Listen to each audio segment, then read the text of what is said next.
খুবই গুরুত্বপূর্ণ series.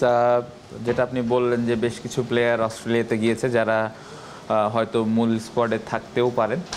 So তাদের জন্য একটা ভালো অপরচুনিটি ভালো মতো প্রিপেয়ার হওয়ার, এবং আমাদের চিটাগংয়ে 2টা প্র্যাকটিস ম্যাচ আছে সামনে। সো যারা এই স্কোয়াডের সাথে জড়িত থাকবেন তারা ওই প্রিপারেশনটা নিতে পারবেন ঠিক মতো, এবং প্ল্যানিং ওয়াইজ খুব ভালোভাবে প্ল্যান করা আছে। এখন জাস্ট আমরা এই প্র্যাকটিস ম্যাচগুলো এবং আমাদের যাওয়ার আগে বেশ কিছু প্র্যাকটিস সেশনও থাকবে, এগুলো আমরা ঠিক মতো করে যত ভালোভাবে প্রিপেয়ার হতে পারি। সব তো আমরা জানি প্রত্যেকটা সিরিজ কিংবা টুর্নামেন্ট আগে একটা মোটামুটি ভালো একটা প্ল্যানিং থাকে, প্রিপারেশনটাও নেওয়া হয়।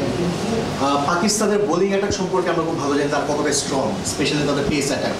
আর আমাদের ব্যাটিংটা একটু খারাপ সময় যাচ্ছে বেশ কয়েক মাস ধরেই। তো তাদের এই বোলিং অ্যাটাকের বিপক্ষে আপনাদের ব্যাটিং প্ল্যানিংটা কেমন, বা আসলে আপনাদের মাইন্ডসেটটা কেমন থাকছে?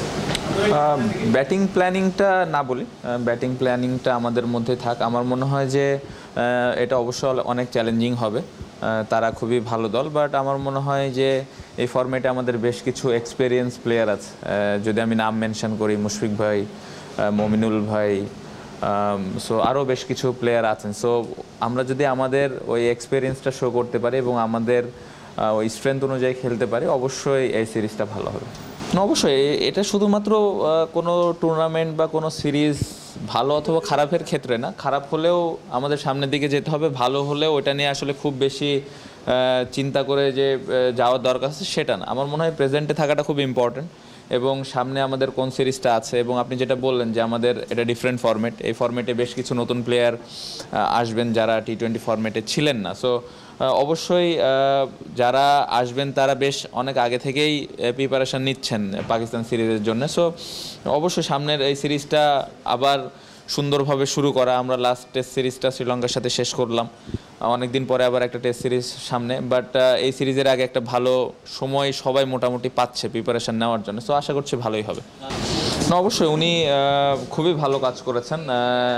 আমি জানি না বোর্ডের সাথে কী ধরনের কন্ট্রাক্ট ছিল, সম্ভবত ওয়ার্ল্ড কাপ পর্যন্তই ছিল আমি যতটুকু জানি, বাট দারুণ কাজ করেছেন। রিশাদ খুবই কমফোর্টেবল ছিল, বাকি স্পিনারগুলো কমফোর্টেবল ছিল, বাট আমি শুধুমাত্র মুস্তাক আহমেদ ওনাকেই ক্রেডিট দিতে চাই না, কারণ রিশাদ কিন্তু তারও আগে থেকে আমাদের লোকাল যে কোচিং স্টাফ ছিল তাদের কাছ থেকে কোচিং নিচ্ছিল। সো আমি মনে করি যে মুস্তাক আহমেদ যিনি ছিলেন, উনি ওনার যে এক্সপেরিয়েন্স, অনেক বছর খেলার, উনি ওয়ার্ল্ড কাপ জিতেছেন, ওয়ার্ল্ড কাপ উইনিং টিমের কোচ ছিলেন। সো ওই এক্সপিরিয়েন্সগুলোই রিশাদের সাথে শেয়ার করেছেন, ট্যাকটিক্যাল কিছু বিষয় শেয়ার করেছেন, যেটা রিশাদকে অনেক হেল্প করেছে। বাট টেকনিক্যালি আমাকে যদি বলেন, অবশ্যই লোকাল কোচের অনেক বড় একটা ভূমিকা ছিল, এবং তাকে মোটিভেটেড করা, তার কোন কোন জায়গায় ল্যাকিং ছিল, এই বিষয়গুলা আমার মনে হয় local coaches, spin bowling coach যেরকম সোহেল ইসলাম ছিলেন, আরও বেশ কিছু যারা ছিলেন রিশাদের সাথে কাজ করেছেন। সো ক্রেডিটটা আসলে আমার মনে হয় দুইজনেরই যাওয়া উচিত,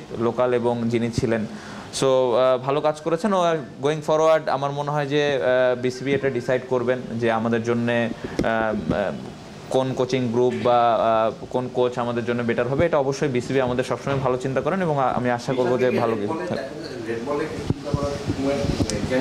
এটা আমার মনে হয় সিলেক্টরকে জিজ্ঞেস করলে আরও বেটার হবে, বাট আমি যতটুকু আমার এক্সপিরিয়েন্স যতটুকু মনে হয়, আমার মনে হয় না এই মুহূর্তে রেড বলের জন্য ও পুরোপুরি রেডি।